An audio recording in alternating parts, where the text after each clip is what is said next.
ज्ञानतिमिरान्धस्य ज्ञानाञ्जनशलाकया चक्षुरुन्मिलितं येन तस्मै श्रीगुरवे नमः। जय श्री कृष्ण चैतन्य प्रभु नित्यानंद श्री अद्वैत गदाधर शिवासादि गौर भक्तवृंद। हरे कृष्ण कृष्ण कृष्ण हरे हरे, हरे राम राम राम हरे हरे। हरे कृष्ण। तो आज पद्मिनी एकादशी।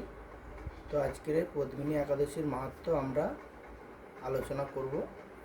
स्मार्तगण पुरुषोत्तम मास बा अधिक मास के मल मास बोले এই মাসে সমস্ত শুভ কার্য পরিত্যাগ করে থাকেন।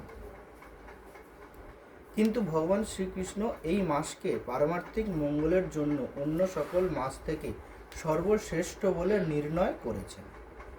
তিনি নিজের নাম অনুসারে এই মাসের নাম পুরুষোত্তম মাস রেখেছেন। যুধিষ্ঠির বললেন, হে জনার্দন, আমি বহু ধর্ম ও ব্রতের কথা শুনেছি। এখন পুরুষোত্তম মাসের সর্ব পাপ বিনাশিনী ও পুণ্যদায়িনী শুক্ল পক্ষিয়া পদ্মিনী একাদশীর কথা আমার কাছে বর্ণনা করুন, যা শ্রবণ করলে পরম পদ প্রাপ্ত হওয়া যায়। ভগবান শ্রীকৃষ্ণ বললেন, দশমীর দিন থেকেই ব্রতের শুরু হয়। কাঁসার পাত্রে ভোজন, মুসুর ছোলা শাক এবং অপরের অন্ন ও আমিষ দশমীর দিন বর্জন করতে হয়। পরের দিন প্রাতঃকৃত্যের পর সুগন্ধি ধূপ দীপ চন্দন আদি দিয়ে ভগবানের পূজা করতে হয়। রাত্রিতে জাগরণ থেকে ভগবানের নাম গুণ কীর্তন করতে হয়। এখন এই ব্রতের একটি ইতিহাস আপনার মনোরঞ্জনের জন্য বলছি। পূর্বে পুলস্ত্য মুনি দেবর্ষি নারদকে এই ইতিহাস বর্ণনা করেছিলেন।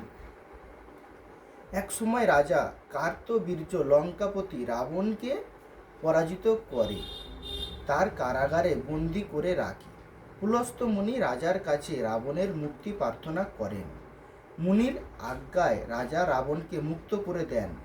এই আশ্চর্যজনক কথা শুনে নারদ পুলস্ত্য মুনিকে জিজ্ঞাসা করেন, হে মুনিবর, ইন্দ্র সহ সকল দেবতা যেখানে রাবণের কাছে পরাজিত হয়েছিল সেখানে কিভাবে কার্তবীর্য রাবণকে পরাজিত করল?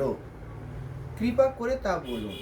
পুলস্ত্য মুনি তখন নারদের কাছে কার্তবীর্যের জন্ম রহস্য বর্ণনা করেন। ত্রেতা যুগে হৈহয় বংশে কৃতবীর্য নামে এক রাজা ছিলেন। মহিষ্মতিপুরে তার রাজধানী ছিল। রাজার 1000 পত্নী ছিল, কিন্তু রাজ্য ভার গ্রহণের মতো কোনো পুত্র লাভ রাজার ভাগ্যে হয়নি। দেবতাদের আরাধনাতেও সুফল মেলেনি তার। অবশেষে সাধুদের আজ্ঞা অনুসারে বিভিন্ন ব্রত পালন করলেন, তথাপি রাজা ছিলেন অপুত্রক। মন্ত্রীর ওপর রাজ্যভার অর্পণ করে তপস্যায় যাবেন বলে স্থির করলেন রাজা কৃতবীর্য। রানী মহারাজ হরিশ্চন্দ্রের কন্যা পদ্মিনী ছিলেন অত্যন্ত পতিব্রতা। স্বামীর সঙ্গে তিনিও তপস্যার জন্য মন্দার পর্বতে গমন করলেন। সেখানে তারা 10,000 বছর ধরে কঠোর তপস্যা করলেন, কিন্তু তবুও কৃতবীর্য পুত্রসুখে বঞ্চিতই রইলেন। রানী পদ্মিনী মহাসাধ্বী অনুসূয়াকে জিজ্ঞাসা করলেন, হে সাধ্বী, পুত্র লাভের জন্য আমার স্বামী 10,000 বছর তপস্যা করেও বিফল হয়েছে। এখন যে ব্রত পালনে ভগবান প্রসন্ন হন এবং অতি শ্রেষ্ঠ পুত্র লাভ হয় এমন কোনো উপায় বিধান করুন। পদ্মিনী প্রার্থনায় অনুসূয়া প্রসন্ন হয়ে বললেন, 32 মাস অন্তরে এক অধিমাস বা পুরুষোত্তম মাস আসে।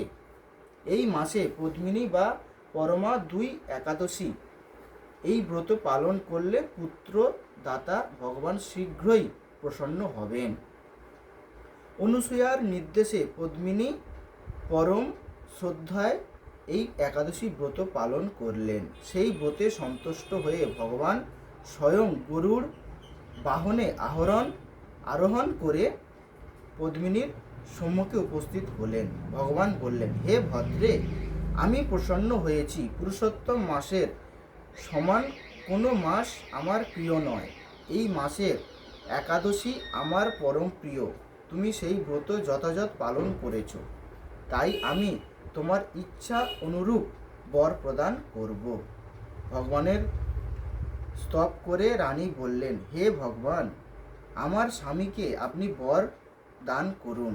ভগবান তখন রাজার কাছে এসে বললেন, হে রাজেন্দ্র, আপনার অভিলষিত বর প্রার্থনা করুন। মহানন্দে রাজা বললেন, হে জগৎপতি মধুসূদন, দেবতা, মানুষ, নাগ, দৈত্য, রাক্ষস আদি কেউ তাকে পরাজিত করতে পারে না, এমন পুত্র আমি প্রার্থনা করি। রাজার প্রার্থনা অনুসারে বরদান করে ভগবান অন্তর্হিত হলেন। রাজা পত্নী সহ নগরে ফিরে এলেন। যথাসময়ে রানী পদ্মিনীর গর্ভে মহাবলশালী এক পুত্রের জন্ম হয়। মহারাজ কৃতবীর্য পুত্রের নাম রাখেন কার্তবীর্য।